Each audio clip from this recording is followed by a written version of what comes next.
कभी सोचा है कि अर्थ के पास एक चांद नहीं दो चांद होते तो कैसा लगता। नासा ने कंफर्म किया है कि अर्थ के पास अब 2 मून हैं until the year 2083। Actually moon होता क्या है? कभी सोचा है कि अर्थ के पास एक चांद नहीं 2 चांद होते तो कैसा लगता। Sounds magical, right? लेकिन अगर आप न्यूज हेडलाइन देखोगे तो अभी अभी नासा ने कंफर्म किया है कि अर्थ के पास एक सेकंड मून घूम रहा है जिसका नाम है 2025 PN7। आप क्लियरली इमेज में देख सकते हो कि नासा ने कंफर्म किया है कि अर्थ के पास अब 2 मून हैं अंटिल द ईयर 2083। अगर आप यूपीएससी एस्पिरेंट हो तो जीएस पेपर 1 और 3 दोनों के लिए आपका ये टॉपिक जो है रिलेवेंट हो जाता है। बट अब ये डिस्कशन निकल के आती है कि क्या सच में हमारे पास दूसरा चांद आ गया है। तो आज हम इस डिस्कशन को डिटेल में देखते हैं।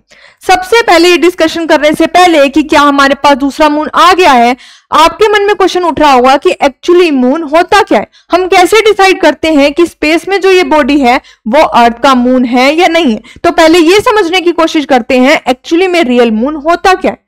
मून वर्ड सुनते ही हम सबके दिमाग में एक इमेज आती है, एक चमकता हुआ चांद जो रात को अर्थ के पास घूमता है।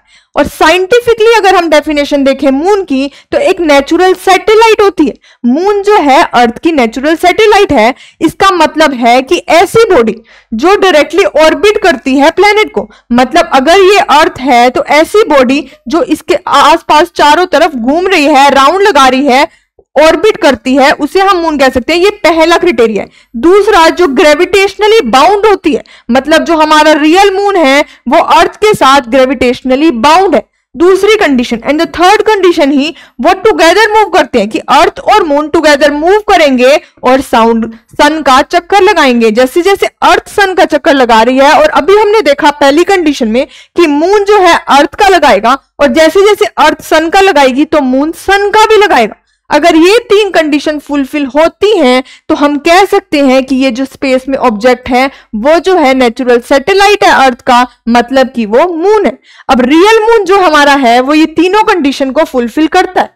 तो अब क्वेश्चन ये उठता है, जिसे हम अपना दूसरा मून बोल रहे हैं, अर्थ का सेकंड मून बोल रहे हैं, क्या वो ये तीनों कंडीशन को फुलफिल करता है? इसे हम डिटेल में देखते हैं।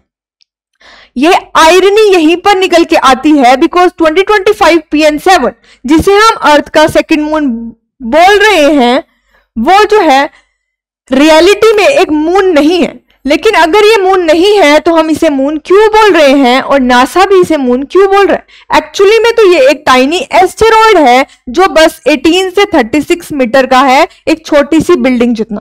और ये अर्थ के आसपास नहीं, ये सन के अराउंड घूम रहा है। और अभी हमने पीछे कंडीशन देखी, एक रियल मून होने के लिए, एक नेचुरल सैटेलाइट होने के लिए इसकी पहली कंडीशन थी कि जो मून है वो अर्थ के अराउंड ऑर्बिट करे। बट ये जो एस्टेरॉइड है वो अर्थ के अराउंड ऑर्बिट नहीं कर रहा, रेदर वो सन के अराउंड ऑर्बिट कर रहा है।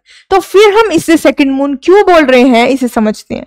उसका ऑर्बिट जो है अर्थ के ऑर्बिट से मिलता है। सोचो आप एक हाईवे पे जा रहे हो, एक गाड़ी पे आप जा रहे हो, दूसरी गाड़ी आपके साथ साथ चल रही है। आपने इस जगह पे पहुंचना है एक्स पे, लेकिन उस वाली गाड़ी ने वाई पे पहुंचना है, वो यहां से जा रही है। बट ये कुछ डिस्टेंस है जो आप दोनों ने पैरेलल ट्रेवल किया। इतने डिस्टेंस में आपको लग रहा होगा कि ये कार आपके साथ साथ मूव कर रही है, लेकिन जब आप यहां पहुंचे ये वाली गाड़ी तो आपको रियलाइज हुआ कि उसका रास्ता बदल गया है। ऐसा ही कुछ हो रहा है इस टाइनी एस्टेरॉइड के साथ। ये अर्थ की ऑर्बिट के इतना पास चल रही है फॉर सम इयर्स। जैसे कि मैंने अभी आपको बताया 2083 तक नासा ने कहा है ये हमारे सेकंड मून की तरह एक्ट करेगा। ये हमारा सेकंड मून नहीं है, रेदर वो हमें लग रहा है सेकंड मून। कब तक? 2083 तक, क्योंकि तब तक वो हमारी अर्थ ऑर्बिट के इतना मिलता है, इतना पैरेलल चलेगा कि हमें ऐसे लगेगा जैसे वो अर्थ के अराउंड घूम रहा है। बट एक्चुअली वो अर्थ को अराउंड ऑर्बिट नहीं कर रहा है और ना ही वो ग्रेविटेशनली बाउंड है अर्थ से, जो सेकंड कंडीशन थी एक मून होने की अर्थ का। तो वो पहली दोनों कंडीशन फुलफिल नहीं कर रहा है, लेकिन वो इतना पैरेलल चल रहा है कि हमें 2083 तक लगेगा कि वो हमारा सेकंड मून है। इसीलिए साइंटिस्ट उसे कह रहे हैं क्वासी मून या फिर क्वासी सैटेलाइट, मतलब थोड़ा मून और थोड़ा, लेकिन जिसमें थोड़ा सा असर मून का है बट वो कंप्लीटली मून नहीं है। So calling it the second moon is actually ironic because definition के हिसाब से वो मून की डेफिनेशन को फुलफिल नहीं करता। बट पॉइंट ये है कि वो इवन हमें नेकेड आई से विजिबल भी नहीं है, हमें उसको बहुत ही वो ब्लर है और टेलीस्कोप से नासा ने उसे नोटिस किया है।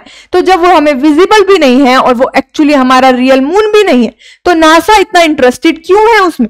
बिकॉज क्वासी मून जो है नेचुरल लेबोरेटरी का काम करते हैं स्पेस में, उनके थ्रू जो है हम स्पेस में होने वाली चीजें पढ़ सकते हैं। नियर अर्थ एस्टेरॉइड्स का मोशन कैसे होता है ये हम पढ़ सकते हैं सेकंड मून के थ्रू। इवन ग्रेविटेशनल रेजोनेंस कैसे काम करता है ये भी हम पढ़ सकते हैं। तो ये एक लेबोरेटरी का काम करेगा जिसके थ्रू हम स्पेस एक्टिविटीज को पढ़ पाएंगे, नासा पढ़ पाएगा। तो अगर आप डिफरेंस देखो रियल मून में और क्वासी मून में, क्वासी मून जो कि 2025 PN7 है, प्रीलिम्स में ये नाम भी दिया जा सकता है कि ये क्या है, तो आपको याद रखना है ये क्या है, क्वासी मून है। डिफरेंस देखें तो रियल मून हमने देखा कि अर्थ के अराउंड रिवॉल्व करता है, लेकिन जो क्वासी मून है वो सन के अराउंड रिवॉल्व करता है और 1-on-1 रेजोनेंस विद अर्थ। कुछ डिस्टेंस है जो वो 1-on-1 अर्थ के साथ ट्रेवल करता है, जिसकी वजह से वो हमें लग रहा है कि अर्थ का मून है। अगर बाउंड देखें तो रियल मून अर्थ की ग्रेविटी से बाउंडेड होता है, बट क्वासी मून जो है अर्थ की ग्रेविटी से बाउंडेड नहीं है, इसीलिए 2083 तक तो वो हमारे साथ चल रहा है, बाद में वो अपना रास्ता बदल लेगा। विजिबिलिटी देखें तो आप हर रात देखते होंगे जब जब मून विजिबल होता है नेकेड आई से आप देख सकते हो, लेकिन जो दूसरा क्वासी मून है वो एक्सट्रीमली फेंट होता है और टेलीस्कोप की हेल्प से आप उसे देख सकते हो। इसकी ड्यूरेशन जो है परमानेंट होती है, एक्सेप्ट जब नो मून डे है उसको छोड़ के इसकी ड्यूरेशन ये परमानेंट है, अदरवाइज जो क्वासी मून है वो टेम्परेरी है। इसका एग्जाम्पल है हमारा मून जो हम हर रात को देखते हैं, वेयरएज इसका एग्जाम्पल है क्वासी मून का 2025 PN7। तो इसकी एनालॉगी समझें तो एक हमारा जो रियल मून है वो एक हमारे परमानेंट फ्लैटमेट की तरह जो परमानेंटली एग्जिस्ट कर रहा है, लेकिन जो क्वासी मून है वो ट्रेवल बडी है जो थोड़ा सा रास्ता हमारे साथ ट्रेवल कर रहा है, फिर वो अपने रास्ते और हमारी अर्थ अपने रास्ते। सो ये थी डिस्कशन, और इस डिस्कशन से रिलेटेड MCQ डिस्कस करने से पहले I have announcement to make.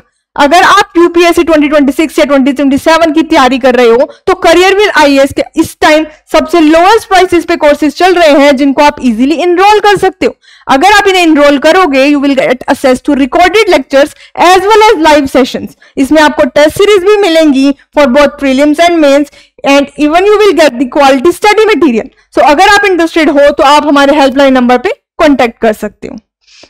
अब अगर हम MCQ देखें इस डिस्कशन से रिलेटेड तो with reference to 2025 PN7 consider the following statement. क्या ये डायरेक्टली ऑर्बिट करता है अर्थ को like a true natural satellite? दूसरी स्टेटमेंट कह रही है कि it shares Earth orbit around the sun in a 1-on-1 resonance, and third statement is saying it is expected to remain in this coordinating pattern till about 2083 तक ही ऐसा चलेगा। ABCD में से कौन सी स्टेटमेंट सही है इसका आंसर आप मुझे कमेंट सेक्शन में दोगे। So that's it from my end on this topic.